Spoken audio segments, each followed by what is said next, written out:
it is that resiliency. It is that when you get knocked down, how do you get back up? You know, it's like Michael Bloomberg got fired from, I guess it was Goldman Sachs early on. They said he was never going to be a success, right? How many people, I remember Richard Gere. I remember early on in my career hearing that Richard Gere was told by a modeling agency that he just didn't have it. Yeah. It's like, Okay. how do they know? You're listening to the Woman of Value podcast. You are about to hear the story of a woman who is following her dreams and passions and creating positive change in the world. My guest today is Lesley Jane Seymour. She's a media entrepreneur and the founder of CoveyClub, a club for lifelong learners, which is awesome. Lesley was the editor-in-chief of More magazine, the leading lifestyle magazine for women over 40, with a readership of 1.5 million. And before taking over More, she was the editor-in-chief for Marie Claire and Redbook, YM, and Beauty Director of Glamour, and a copywriter and senior editor at Vogue. And now she's yeah, right.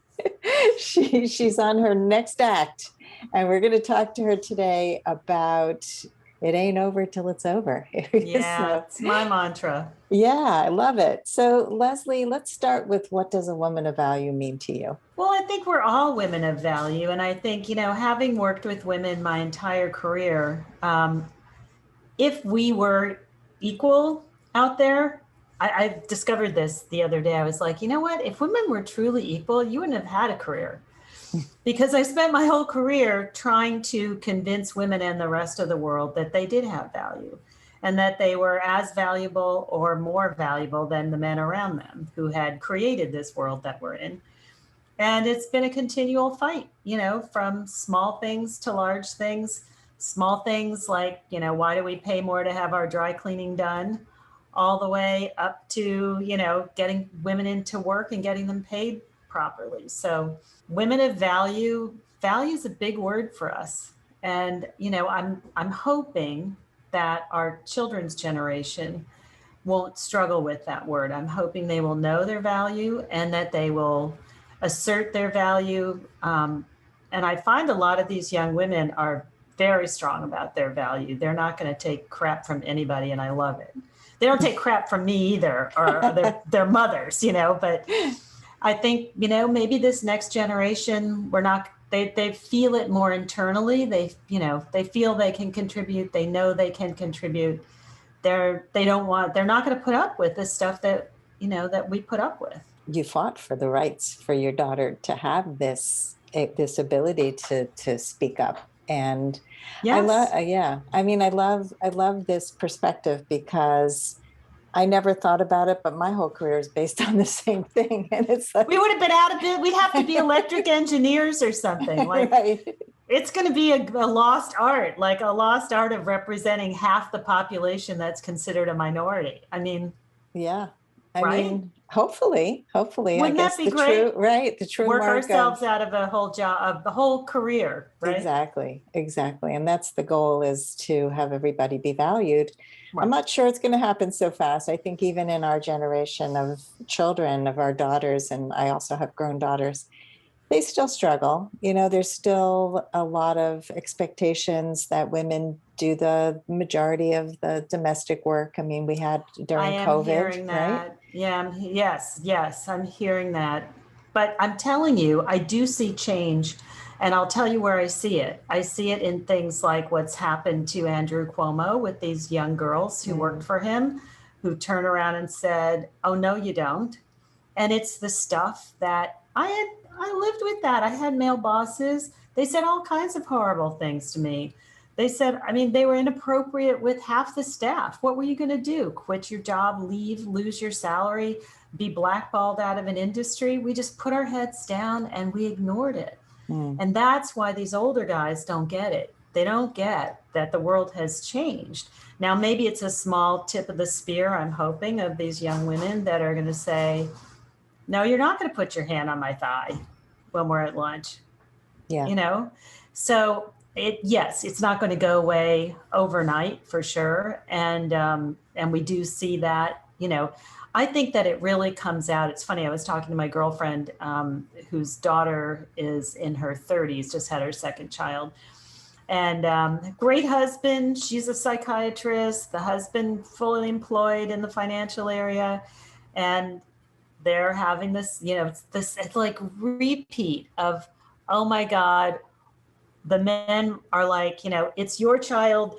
Yes, call on me when you need the help, instead of just jumping in and doing things and knowing what to and assuming that they can do things too. And I'm like, oh my God, I thought that had changed, like that, and I had a wonderful husband who was, believed in equality and all this stuff. And then suddenly when I had a baby, it was like, well, that's yours. Like, I'll help out, I'll babysit, like, Right. And I think a lot of it was fear. And I think a lot of it was, that they felt that we knew more than they knew. I hope that this will change. I really do. And I just think they're more willing to speak up. I don't know about you with your daughters, but my daughter's very outspoken. And we were just such different parents. I had the, 1950s authoritarian parent who, you just zipped it. That was it. And, I don't know if you had this problem, but the beginning of the conversation with my daughter from day one was no.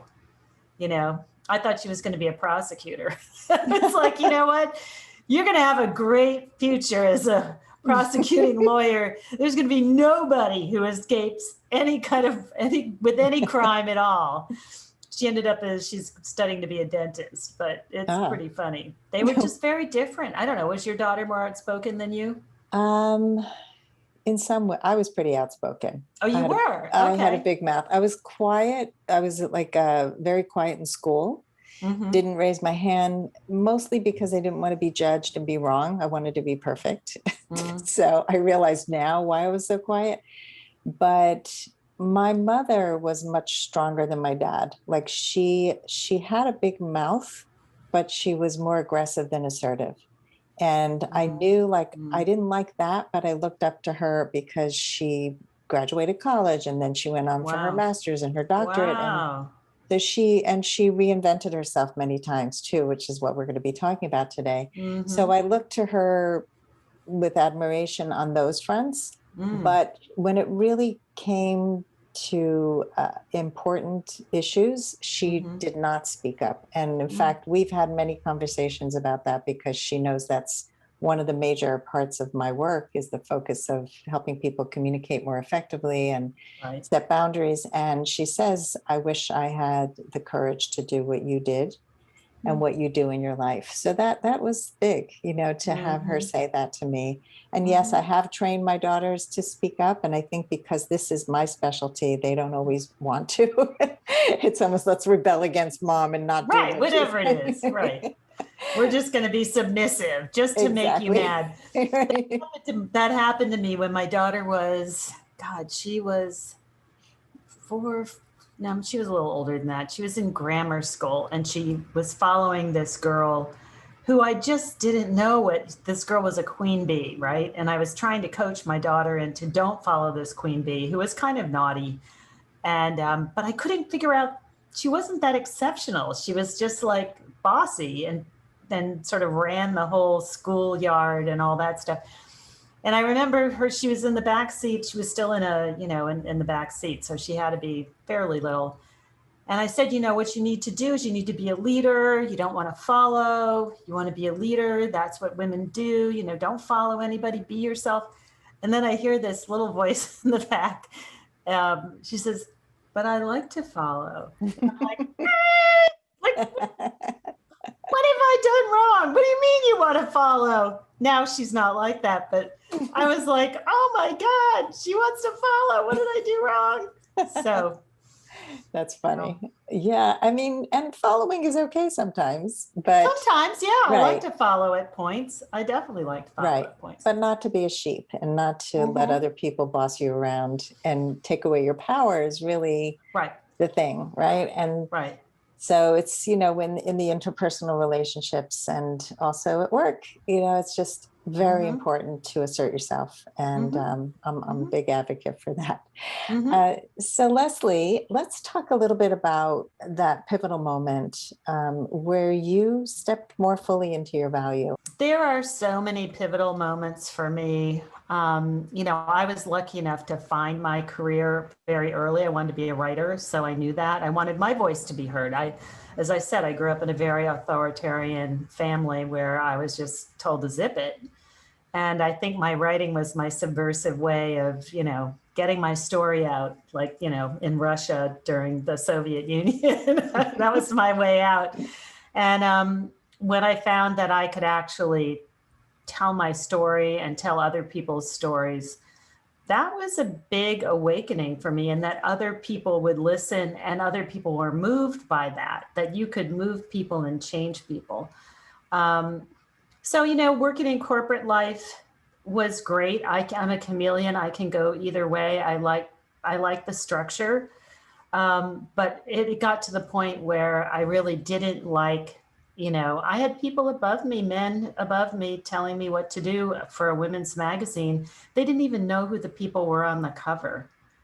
And they were telling me who to put on cover. I mean, like, it was completely insane. They didn't even know who the women were. And they would say things like, "Let me ask my wife." Yeah, Yikes. I know. And that's when when they decided to close more. I had run 4 women's magazines, which is really fun. I mean, I have to say it's a shame that the profession is dying, because it really was, I call it Hollywood for non-actors. Hmm. And you get to do all the things that a famous Hollywood actor would get to do: walk the red carpet, travel first class, go to the collections, meet heads of state. I mean, like, report on things you get to do all this stuff, but you don't have to get on stage and do all that awful stuff that I can't even imagine. So when that closed, I was in the process of getting my degree up at Columbia in sustainability. I thought I would move over from publishing. I didn't want another publishing job. It had gotten to be very sad. Instead of going up, up, up, up, which was the whole history of my career, which was, we were selling more every month. We were this, we were that, you'd be celebrating.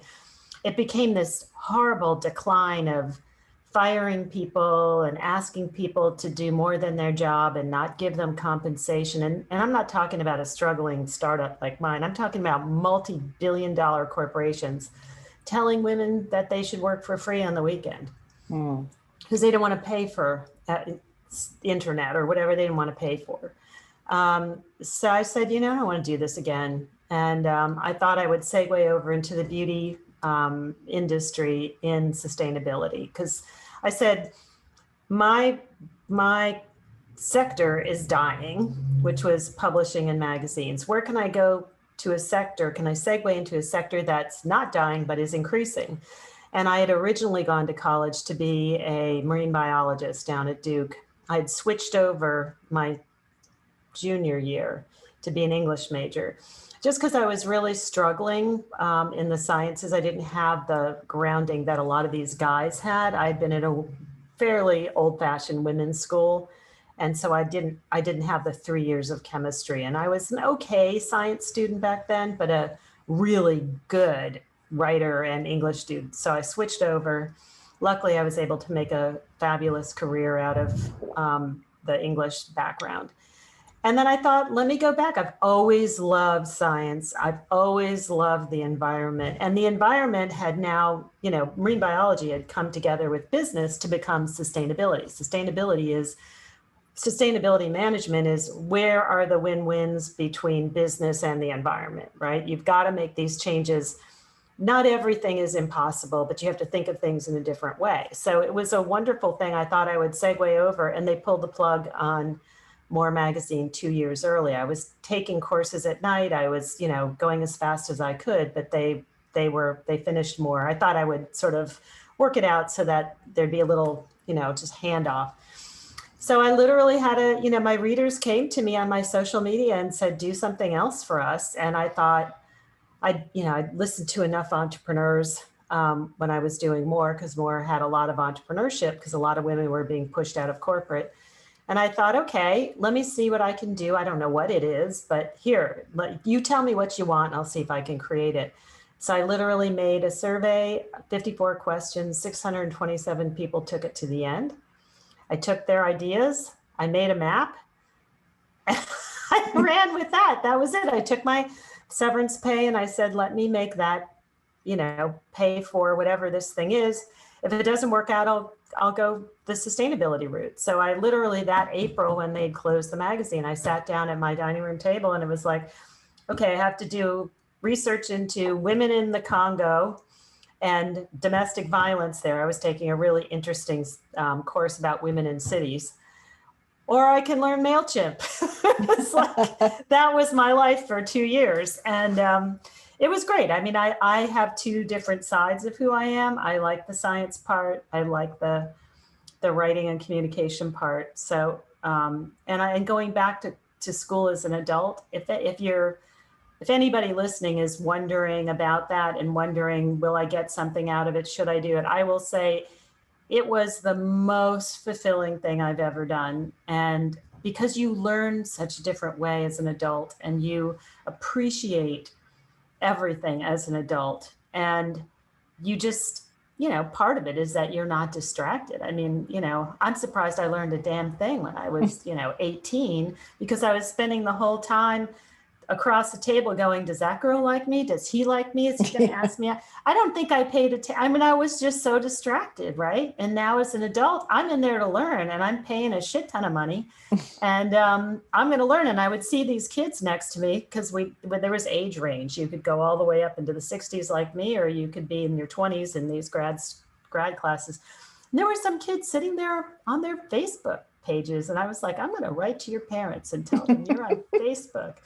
And it was just so delicious. And for me, it wasn't the sustainability stuff that I moved into this, but all the tech. I learned more about tech from being with those 20-year-olds and in these classes where they would just say, okay, we're all going to jump on Slack, or we're all going to be like, what is Slack? Right. What's like, where is it? It's like, I mean, I was lost, and it taught me how to, just to jump in and learn how to do all this stuff. And then a lot of the kids taught me stuff, and it was really fantastic. So I highly, highly, highly, highly recommend. And it doesn't have to, you don't have to go back and get a master's. You can go back and get a jewelry degree at your local high school. I did calligraphy at the local high school. All that stuff anything that you are thinking about or that you had an interest in, go back and do it as an adult. Do it and pick up a course on it. You have no idea where that's going to lead you. I mean, I know people for whom the jewelry class at the high school, they left publishing and now they're running a full-fledged, jewelry business that does very, very well from a high school course. Wonderful. Well, I love how your brain developed and where you pivoted, because a lot of people feel very stuck in life. Yes, and I think this is just such an important conversation because your life didn't take a straight trajectory. It wasn't a straight course, and most people's lives are not. And I think that's a really important thing for people to know. And also that your sustainability work, your degree, or, your coursework didn't end in a career in sustainability, but it gave you so much. And I think that we often go in with one goal and then it keeps us stuck because we feel like a failure if we don't reach it. And I'm still looking for, I moved to New Orleans right after I got my degree. And my idea with sustainability is somewhere I'm going to plug myself in a volunteer way, because it really means something to me. But I'll do that, as long as Covey's going, I'll plug myself in some other way. But I agree. And you should not feel like, that's wasted. You have to kind of look at it as just, I'm telling you, getting your brain working in the old academic way. It's like now, if I want to know, I'm trying to think of what I did. There was something I had to research recently, and I can't remember what it was. But it was something about the Covey business I really needed to know. Oh, it's coming up. I have to figure out. I had somebody say to me, why don't you, really boost up the newsletter part of what you do, that could be, because I have to figure out, we're 3 years in, we need to scale, we need to make more money. And they said, look at, you have your assistant do a white paper on the newsletter business because it's really rocking, blah, blah, blah. And I thought, well, I want to have her do it. I'll do it because I want the research. I like doing research. And I thought to myself, like after having to do I did one course, which was, I had to come up with a sustainable business. I had to pick one of 4 countries. I had to create a sustainability business. I had to fund it. I had to create spreadsheets for how you'd fund it, and how you get around governmental controls. And I had to do that in Cambodia from here, sitting here, all done online. And I remember when I went, it was a required course. And I remember when I went in there, I thought, I didn't even know what this guy is talking about. It was energy and sustainable development. I mean, the first 4 courses, I was like, I didn't even know what he's talking about. By the end, my brain, it was like bubblegum. It had been stretched in so many different directions. And when I turned in that paper, I was like, you know what? I could, if I had a $10,000 investment, I could start that business over there, because I knew everything I needed to know. And I thought, white paper on the newsletter business, I'll get that done in a weekend, but those things that you can apply to your, whatever you're doing, are not lost. And No, they're not. opening your brain, there is a different type of thinking that goes on in academia than in the business world, right? Those two are not incompatible, but we drop the other one because we think, oh, that's what we do when we're 20. And yes, we read things as adult and blah, blah, blah, but there's this whole other analytical thing that you can get your brain started on again, and it feels really good. And bring those two together with whatever you're doing or you're going to do, and it's really powerful. I so agree. I think everything we do, everything we're exposed to can make its way into our business, into our conversations, into our lives. Right. And none of it is wasted. And No. I think people tend to look at things in such a linear way. It's like, this was a waste of time. This was a waste of time. No. And none of it is a waste of time. Nothing's a waste of time at all. No. And especially as we get older, it's so important to keep your brain plastic and flexible. I also, I got into coaching not knowing how to run a business, a sustainable business. I knew how to run businesses. I had many of them. But I had to learn technology, just like you did. I had to learn how to update my website, how to create a newsletter, how to do MailChimp at first. And now I'm on Entreport. It's a whole other system that's very complex. My brain now knows how to do this, but I didn't know how to do any of it. And so when I have clients who say to me, oh, I can't even keep track of email, or you sent me a Google Doc, where do I find it? And week after week, it's like, right. Just bookmark it. What does that mean, bookmark? I know. It's it's really a tech bubble that we're on. You and I are on a tech bubble. And I saw this at the magazine. There were women who were 5 to 10 years older than me, who, when we were handed the website and magazines went back and forth between ownership, between the editors in chiefs, and then the company was going to own it. Like, nobody could figure it out. This happened at every corporation. It was, they were going to do it all from some place with nobody, and some guy was going to run 24 sites and just post garbage, and everybody was going to come to it. This was the beginning of, and then they went, oh no, like maybe the editors of the magazines know the voice and they know what people are interested in. Maybe we'll give it back to them. So it would go back and forth.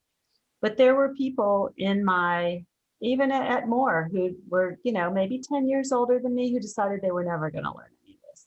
They were done with it. Tech was not going to be part of their life. The internet was not. They were just on that edge. And, it was their opportunity to learn something new, and they didn't want it. Yeah. And it makes it harder. We find with Covey, one of the funny things, and I call it technologically open. I'm not great at it by any means, but I'm open to it. But a lot of times, we laugh because I have a millennial assistant, and I'm like, so and so can't get this. And she goes, okay, I know. I've showed them 5 times how to do it. It's Right. like they just don't want to learn.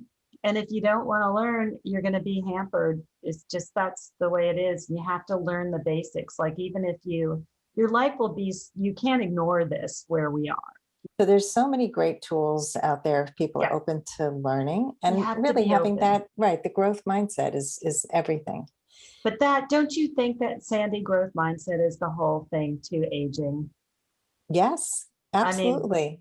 if you Absolutely. if you don't, and you can cultivate it. I mean, every bit of reading that I've done says you can cultivate a growth mindset. You can learn to open your mind up. And if you have your mind open to all the amazing things that you can do as you get older, and of course, then you see all the studies that show that people who are engaged in aging and positive about it, they live longer, they're less likely to get disease, all kinds of stuff. It's an amazing time to have the time to learn stuff. That's what I Yeah, think is great, you know? I agree with you wholeheartedly. Look, my mom is 89. She has an iPhone. She knows how to text. She knows how to Zoom. She took classes while we were in isolation during pandemic. She lives alone. She still Oh, she lives drives. alone. Yeah, Holy moly. Wow. she's extremely independent. And Wow. but she's open. She's open to Yeah, figuring things out. I mean, she'll screw up a lot. Like sure. she'll need the Netflix password 85 times, Right, but she's willing to do it. And I think the right. willingness and the fact that she is still connected socially, emotionally, and technologically really opens your world instead of closing it up, which is what most people do. Yes, and you do see that. And it's really interesting what we were saying earlier about some people who are stuck. In CoveyClub, I've had to do my little avatars, and one of the avatars is stuck. And there are some people, and it's interesting because we have these coaching calls. And this morning, one of the stuck people finally got to the point where she was saying that she went into therapy and figured out this one thing has been standing in her way. And I was like, oh my God, she's going to be unstuck. It's incredible. I mean, it's been a year and a half of hearing the same thing over. And I just thought, what do you do if you're stuck? But I guess being around all these people who are moving, she actually finally took control of this thing. And Wow. I was blown away because I thought, well, she's just going to be stuck and I can't help her. And look at that, a year and a half into it.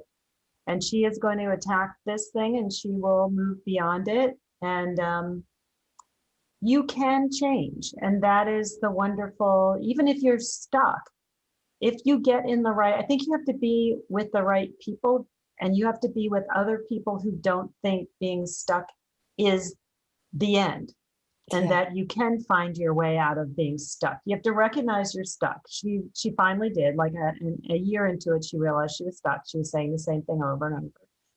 And then she did something about it.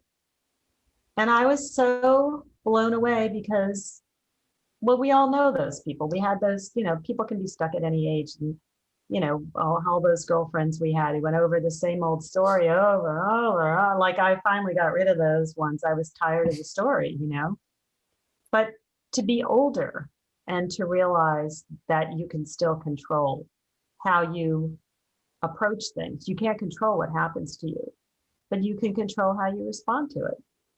Absolutely. People need to hear stories of unstuckness and Yes. that Yes.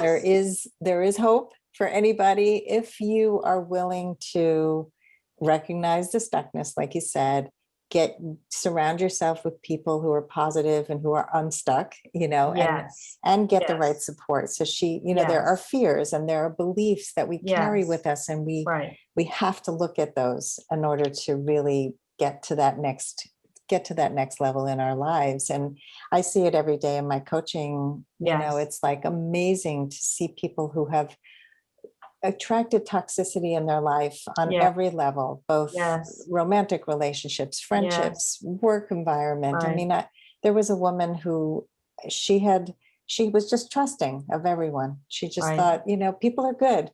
And so she was running an office where people were embezzling.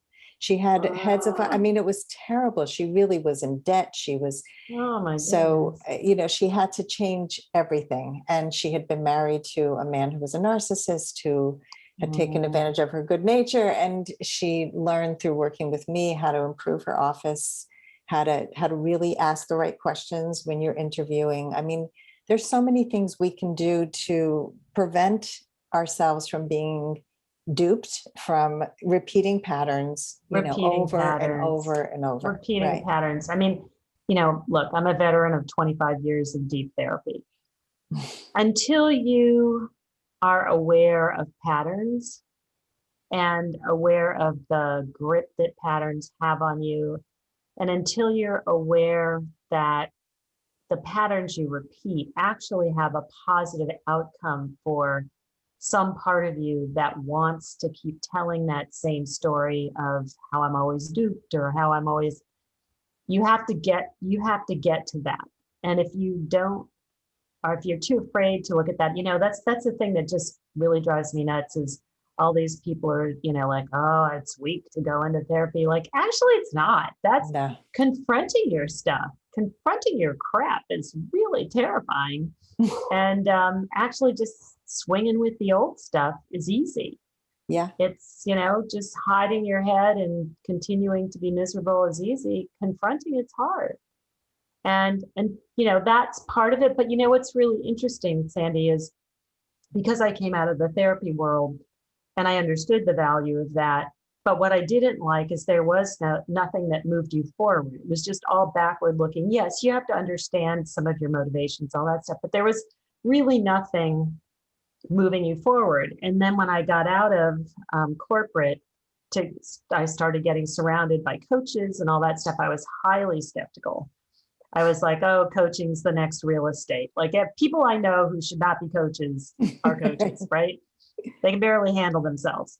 But then there are really fabulous coaches out there. And what I realized, it's the second part of therapy, which is the therapists deal with the motivation and what happened and how you got here. But the coaches, what I love is they're focused on how do we move you out of that? Like, the car wheel just spinning and spinning. The coach is the person in the back shoving the car out of the hole. And, it's good to know why the wheel's spinning. You drove into the snow and you shouldn't have, and you should have put a snow tire on and you didn't, and blah, blah, blah. But how do you get out of that? And that is very useful when you're older, even if you haven't done a ton of therapy. It can still move you forward, though I highly recommend if you know nothing about the motivations, you might want to do both. But they do have different benefits. And I highly recommend that for women and men searching for that second half and trying to move forward. I think I'm not a coach, so I'm not pushing any coaching.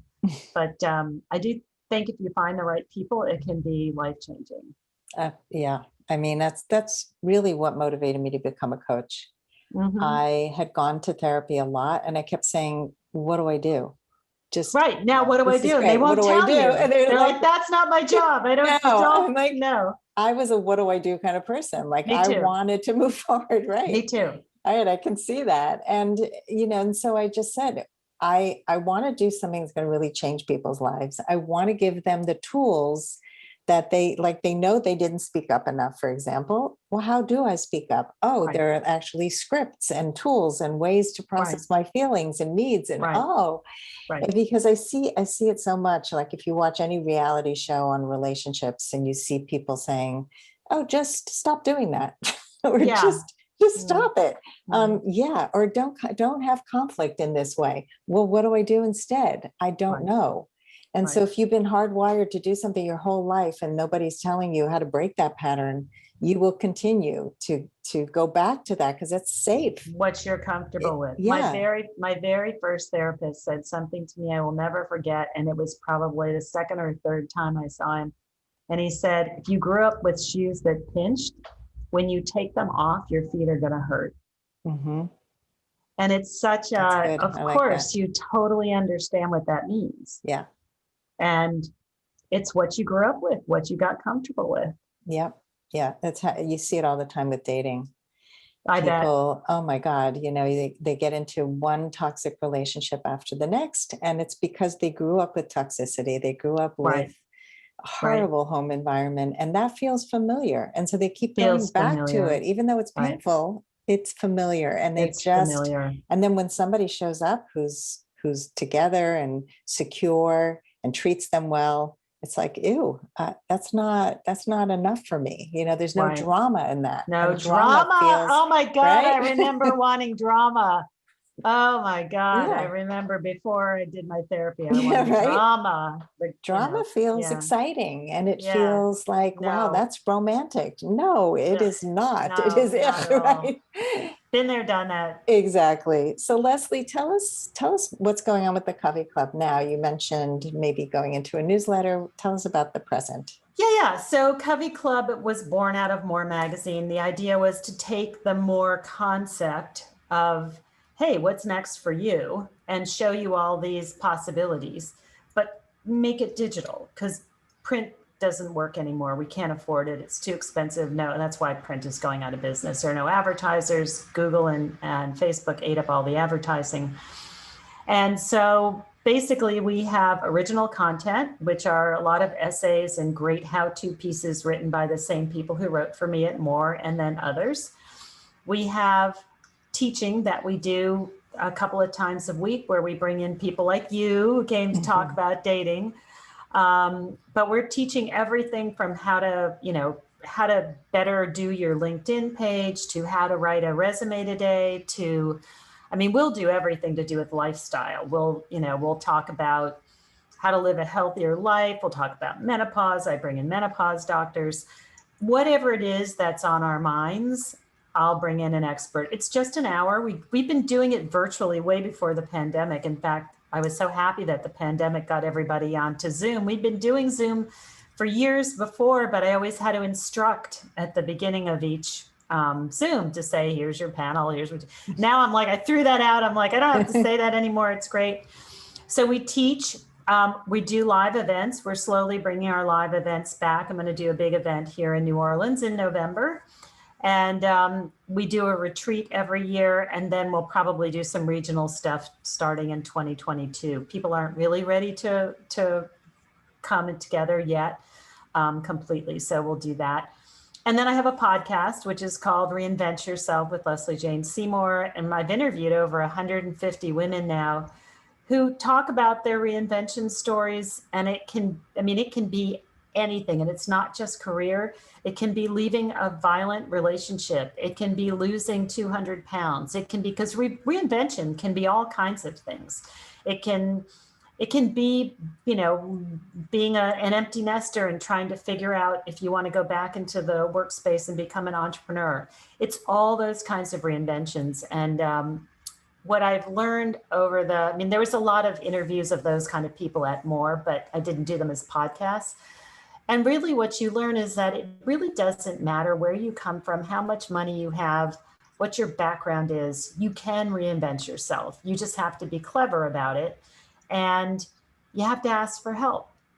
And you have to get a few tools. And some people reinvented themselves with very little money. Some people threw a lot of money at it. Because a lot of people say to me, oh, well, I have to save to do. It's not necessarily true, but you can do you can reinvent yourself while you're in a career that is winding down or you don't like. And you can two-time it. And you can launch your reinvention on the side in the weekends or at night. There are so many ways to do it, but you have to have that mindset, Sandy. You have to have that mindset that I can do this. I'm worth it. I'm worth the time. I'm worth spending some money. That's one of the issues we see a lot, is we see moms spending for the ski equipment, the soccer team, but won't spring for, a course for themselves or a mastermind to help get them in to the mindset, or to get an accountability group together. We don't spend on ourselves. We spend on everybody else, but not ourselves. So there's some mind changing that has to go on. But basically, we come together as a group. We have some wonderful coaching sessions called Positive Mornings that we do every Monday morning from 9 to 10 a.m. Eastern Standard Time. We have 2 reinvention coaches where they come in and give us a tool for the week, and we share whatever the discussion is that we want to talk about. And it can be getting very deep on moving forward, what's holding you back, but we do it on a weekly schedule, which is great. And that was where I saw this woman like move out of the stuck phase. And it's really very rewarding. I love what I do. I'm at that stage where we have to scale. We didn't know what we were, to be honest. I didn't know if I had anything. I didn't know if it was business. I didn't know, I didn't, I've never been an entrepreneur. So I was throwing spaghetti at the wall in the beginning. Now I know, like we did some deep research during the pandemic into our best consumers. And they really told us that, without CoveyClub, they would not have made it through the pandemic. Wow. And what we figured out is I'm not a coach, but what I call myself is Google for women 40 plus, but analog. So what I do, and the reason why we call it Covey's a small group of birds, and we come together, we have a little nest. You come in, you're not sure what that next step is for you. We hold a place for you in that nest. I can't tell you what your reinvention is going to be. I can't make you do it, but I can give you all the tools, I can put the experts in front of you. I can put edited tools in front of you, and then you decide what it is you're going to use and how you're going to move through. And we've had a lot of people come in, they figure out what they're going to be by meeting new people, and also meeting new people and having a group of women who don't already know you and want to stick you in a box that you grew up in. I didn't realize how actually being in a nest with a bunch of strangers who want to support each other, and they all end up doing business with each other. So we're business and friendship. That's how we're different. It's both. It's this wonderful virtual circle, but how that is so freeing because they don't know you as Jane who didn't know XYZ. You come in and you're Jane with XYZ. They don't, they're willing to accept you that way. And then you can move out with the confidence that you should have always been Jane with XYZ. And so all these things I discovered while putting this together was one of those kind of crazy, if you build it, they will come kind of weird moments. And what I find as we get bigger, it gets better because we get more input and more people from diverse backgrounds and more people giving. And what's really fabulous is everybody's older. They're all experts.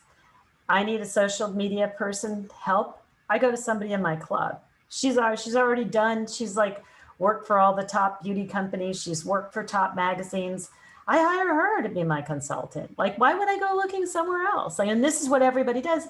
People hire people off the podcast, I found out. I was on a call the other day, and everybody on the call had either hired somebody, worked with somebody, befriended somebody. They shared breeders they saw one's dog on one of the video, the Zoom cast.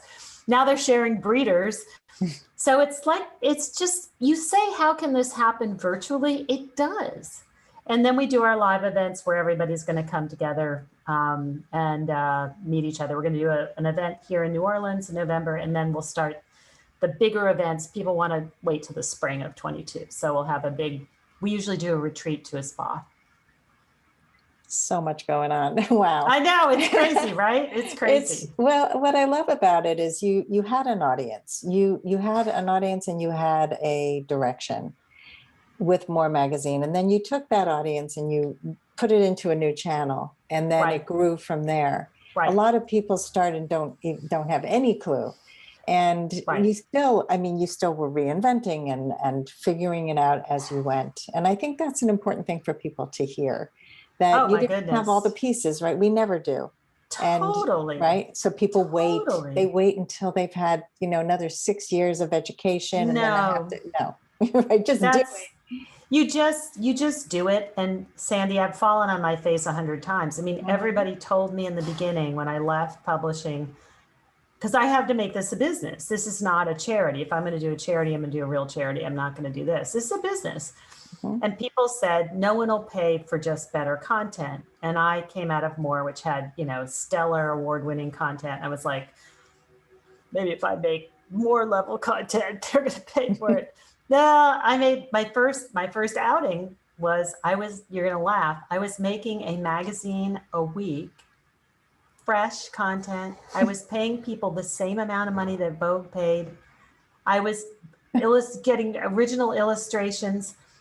So I did my little research. I did this for 2 months, and then I surveyed my group, and they loved it. It was beautiful. It was for them. They loved the writing. I said, how much would you pay? They said $2. That's what I paid for my Oprah. And I was like, $2? First of all, I'm already in debt, like $20,000 now, and you want to pay me $2? And I can't go up against Oprah. I'm dead. Like if I'm dead right here. So like, I thought it was the end. I thought like I'm dead.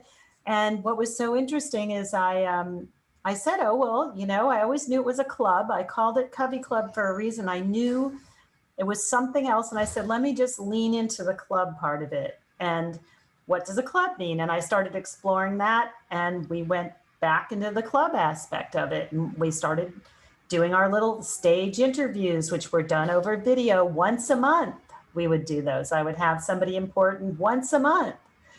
And now we teach 3 times a week, so you're always reinventing, and and look, I stumble all the time. I fall on my face in front of my group here all the time. And what I love about them is you just get yourself up and you dust yourself off, and you just come back at them and say, sorry, I didn't know that XYZ was the wrong direction. Here's a survey, tell me about blah, blah, blah. Because I've made mistakes like that where, we were going to do a spa retreat in this November in Texas. And I picked my friend who was with spas, helped me pick a place because we were in Arizona before. Those people weren't responding. And so we picked Texas. This is before the freeze. This is before we had to find a place.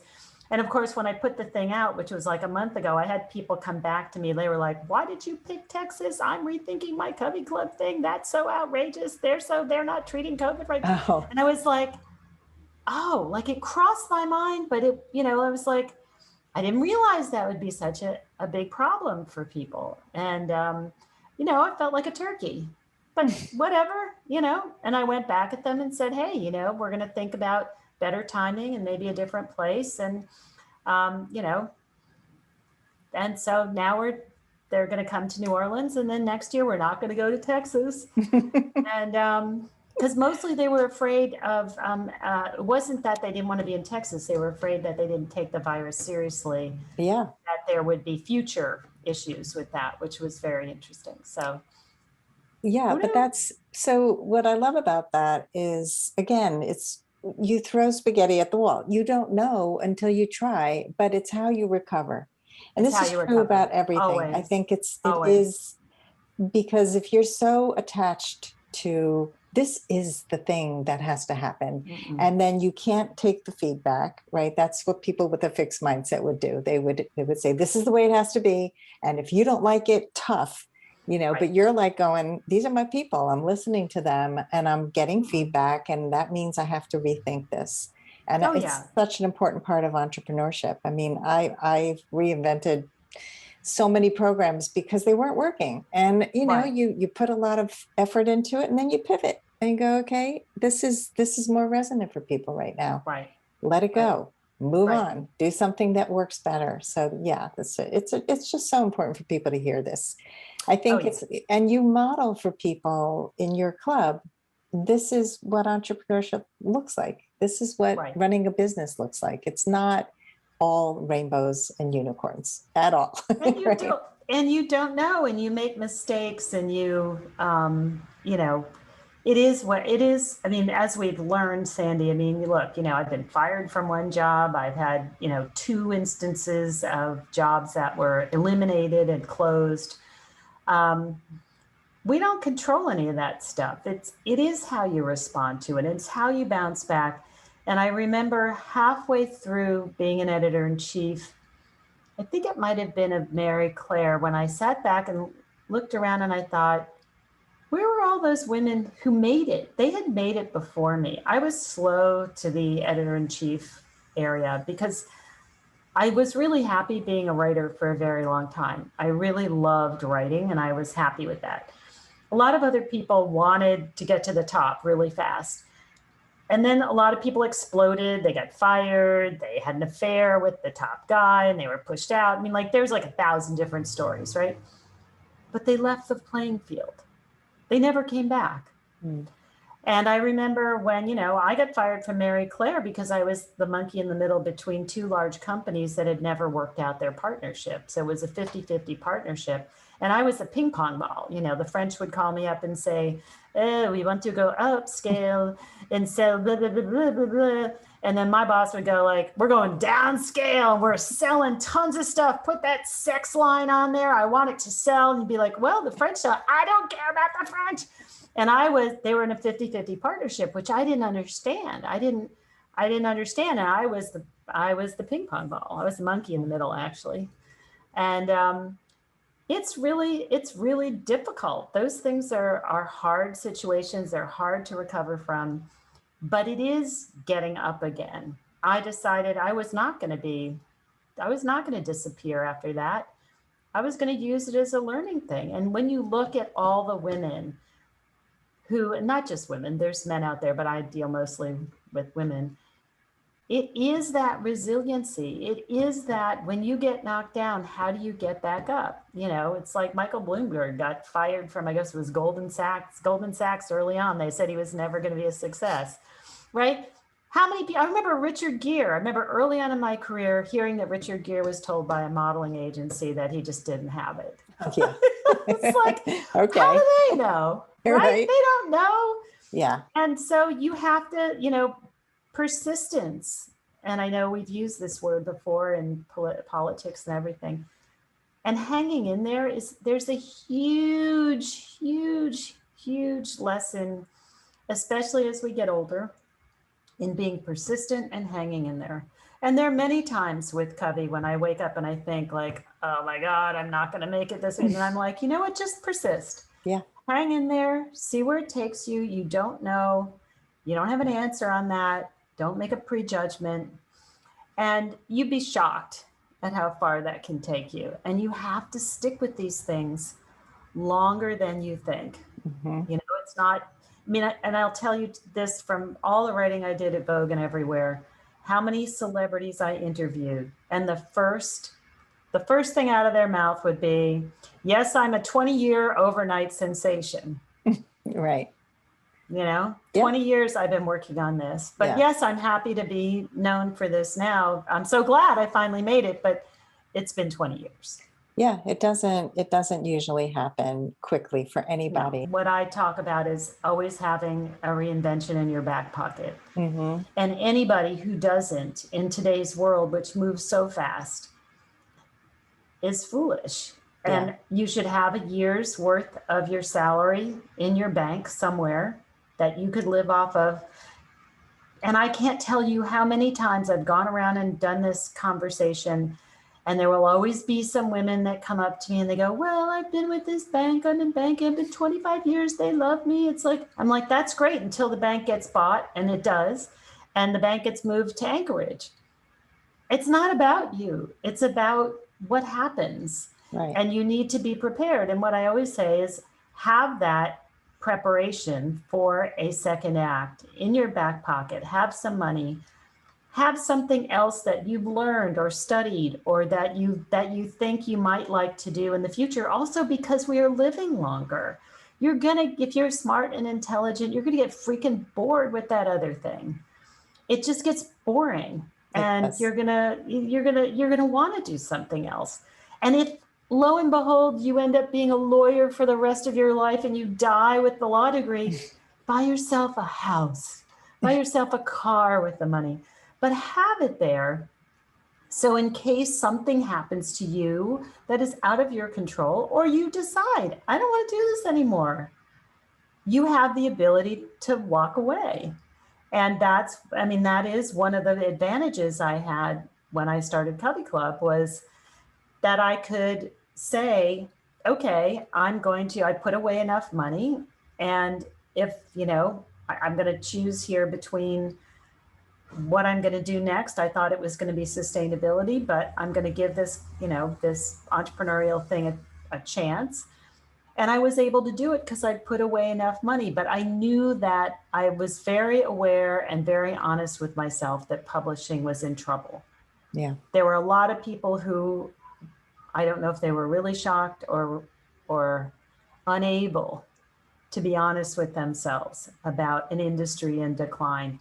And when I went into this industry in my 20s, who would have thought magazines would go out of business? Right. Like, you could have, I laughed you off the stage if you told me that, right? Yeah. Who would have, that's like saying we don't go to movies anymore and they're going to be streamed into your house. How ridiculous. Right. Or we're going to talk on video on our phones. I'm going to have a watch that I can talk on my phone like, Dick Tracy did. Like, that's ridiculous. Right. But you don't know. So you need to protect yourself. You need to make sure that you have something else that you love and that you've thought about and that you could possibly launch into in the future. Because the future, as we used to say at More Magazine, we used to say that you may be given the opportunity to reinvent yourself. Yeah. And, the one thing that's constant is change. That's and right. People who resist change end up stuck. You're reminding me of the quote about luck is preparation meets opportunity or whatever. I'm probably butchering it, but it's all about, you need to be prepared, and then the opportunity comes and you are ready.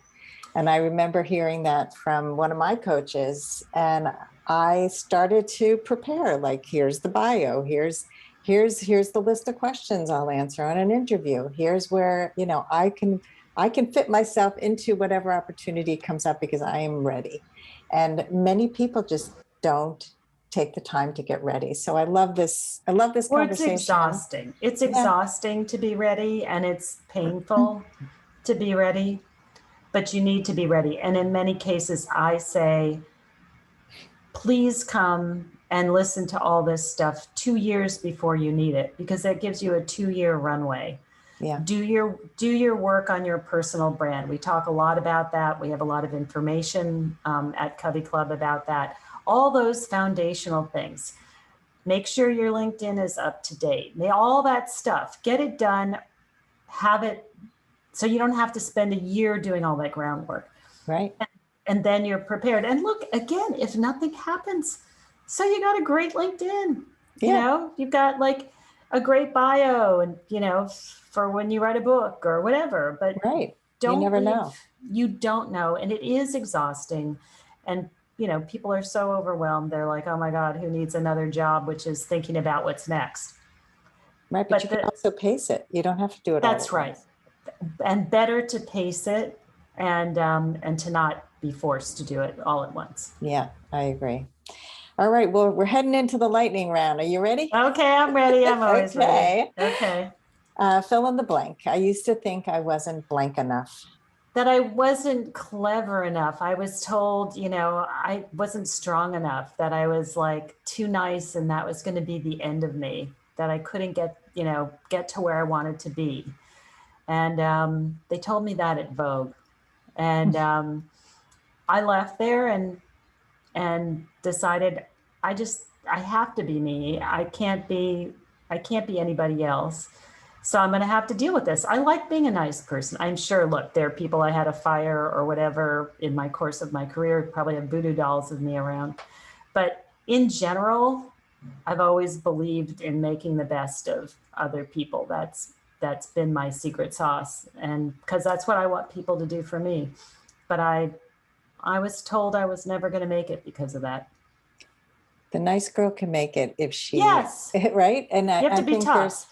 Yeah. So there's a great book called The Myth of the Nice Girl. Do you know that book? I don't. No. I interviewed the author on this podcast, Fran Hauser. And Fran. Yes. I know her. Yes, Fran. I did that. Yes, I forgot that was the name of it. Yes. Yeah. So Fran actually reminds me a little of you because Yeah. she was in publishing and she was at People magazine, and so many times she was asked to do things, or Yeah. who was treated with disrespect, and Oh, yeah. she was able to speak up and say, you know what, if you want to get the best out of me, don't treat me that way. Yeah. And people, it was a boys club, it was Oh, mostly a boys yeah. club, and so she had to learn to assert herself but never lose the niceness. I mean, she's Right. such a sweetheart. Yeah. Yep. Yeah. And that's really hard to be nice in business and make it. Mhm. It's really tough Yeah, you have to have because the boundaries. men really don't respect you. They walk all over you. They think, you know, they think they can. Yeah. What was the number one thing holding you back from becoming a woman of value? I feel like we just answered that, but Hmm. I had a pretty rotten childhood and two screwed up parents. So I had to really do my work. I really had, I didn't have any support. And so I had to find my own family. I created my own family. And my kids and my family and my husband were always my biggest cheering section.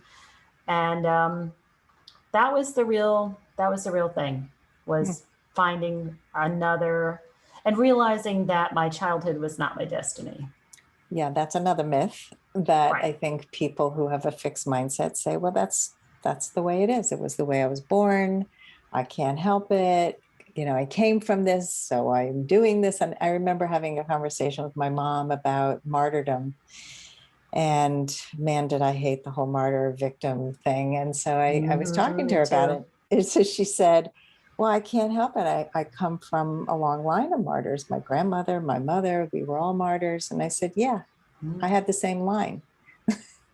I broke the chain, Mom. You can break it too. Like, that's not your destiny just because you were born into it and it's all you knew. So yeah, really important. Keep that in mind, listeners. Yeah, Doesn't matter no, where and you and come from. along that line, this wonderful first therapist I had, and this was a huge aha moment for me, was I was, career girl. I was going to be Mary Tyler Moore. I wasn't going to get married. I wasn't going to have a family. And he said to me, "Do you want to have kids?" And I said to him, "Why would anybody do that? Like, what a horrible idea. My childhood was just awful." And he said, "You don't have to do it the way they did it." I know it sounds so stupid. And I was like, I don't. It was the biggest light bulb that went off. And when I realized I could do it my own way, and I have a family and I have fabulous kids and a great family. I mean, I have the family I always wanted and I didn't Yeah. have, but I didn't know that. I Yeah. know it And sounds so stupid, but no, it really doesn't. It doesn't. It's so common that people yes. who grow up in that kind of environment decide not to have children Yeah. because they believe that that is what child rearing will be. And Ugh, that's why would you do that to a child? ugh, And I'm glad that person said something to you because it's so true. It's like you get to change the legacy. You that's get right. to make a difference. That's right. I'm glad you did. Yeah, you can change the direction. Mm-hmm. And you're never too late to change direction. Yes. So you can do that now, even if you're in the second part of your life. There are a lot of women, and I'm sure you meet them too, Sandy, who feel like, well, I'm too old. I can't make a change now. Yeah. I can't make up for anything. Bullshit. Not true. No. You can repair almost anything if you want to. Yeah. And it really honestly is never too late. And the only time it's too late is, the hour you're on your deathbed. You've got between here and there, make something of it. Change what you want. Be who you want. Go a different direction. Everything you did before, you can't erase it, but you can change what comes after. Yeah, absolutely. People need to believe that. It's true. Yeah, it's true. I really true. totally agree. I mean, that's the motto of Last First Date is it's never too late to have the love you want. I mean, it is never too late. What is the best advice you can give to a woman who wants to become more empowered? I think you've got to know yourself. If you don't know yourself, you will never be empowered. And until you have done some self work, whether with a coach or therapy or reading books or whatever, you are you're the shell on the beach with the waves coming in until you know yourself and you can say, I'm the crab actually, and I'm going to walk away from the shore. I'm not the shell being pushed around. And then it gives you the ability to deal with everything, because everybody from work to your family brings their crap to the table. And if you don't know what your crap is, they'll mix their crap with your crap and blame it all on you. And what you have to be able to do is say, no. Here are I know my bad qualities are this, this, and this. That's not it. That's on you. You have to figure out why you're behaving that way. That's not me, that's you. And that gives you the empowered ability. And I found that in work too. I worked with a lot of very creative people, and creative people often can be a little crazy. They are more id than, ego. And so that's why they're so creative. I know that sounds like an old stereotype, but actually after many years, I did come to believe that it's a lot of emotional reactions. And to manage those people, you have to really know, like, this is a comment from, you're acting crazy. Like, I'm loving you up here and you're telling me that I'm ignoring you and blah, blah, blah. Not true. Like, so go home, figure it out, come back and we'll talk. But you need to know who you are. If you don't, I'll open you up for a lot of pain, because you'll be accepting everybody's perception of you. Yeah.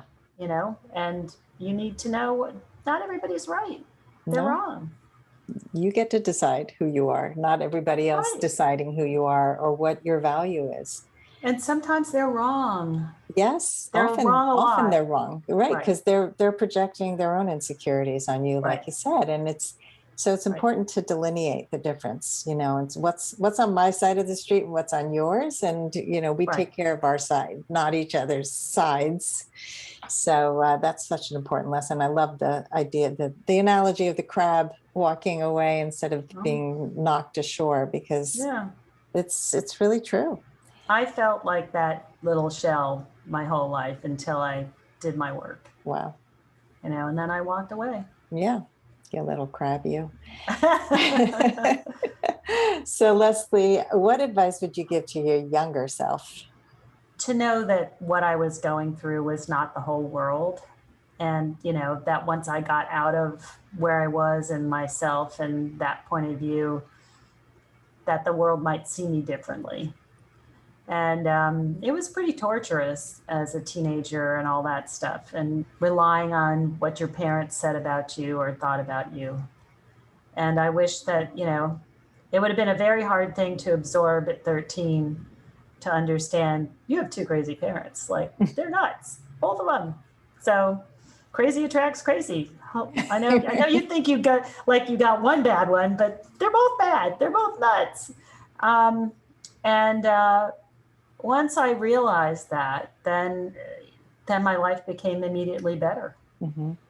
But that's really hard to understand as a kid. You take what they say as gospel. I grew up with a mother telling me that I was too outspoken. I was bossy. I was going to come to a bad end for that, and I love Sheryl Sandberg's thing, which is bossy just means you have management potential. Right, exactly. It's true. I agree. I used to, it's not bad. Right, you talked about your daughter asserting herself at a young age with her no.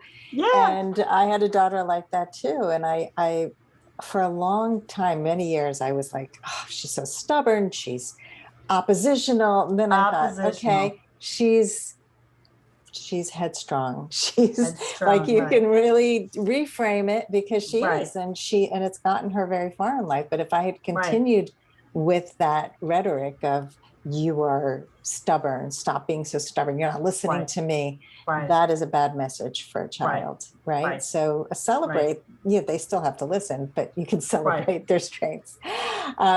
Two more questions and we're done. So what is something that people often get wrong about you, Lesley? That they think I've figured it all out, which I haven't. I'm always surprised when people think I'm further along than I am. I think I figured out some things, but not everything. For some reason, I guess my facade looks a little more together than it really is. And I'm guessing that's for most people too. Yeah. And finally, how would you like to be remembered? I want to matter, and I know I do, and I know I have, and it's been very rewarding to have a career like that and have a great family. I know I mattered to them. And what I like is that I have a life where I can matter to other people too, in a very positive way. And that makes me feel good. That's where I get my juju comes from, seeing other people get to where they want to be. And because I feel I have the power to do that, I like to do that. I just hope that people will look at me as a change agent, a personal change agent. I'm not like, discovering an app that can help you get a date, but that kind of personal change agent that can make people comfortable to get to where they have to go. That's something that makes me feel really good. And for whatever reason, I find myself in that space, and that's what CoveyClub's all about. And we're making it happen. I can't tell you how rewarding that is. It's just one person at a time.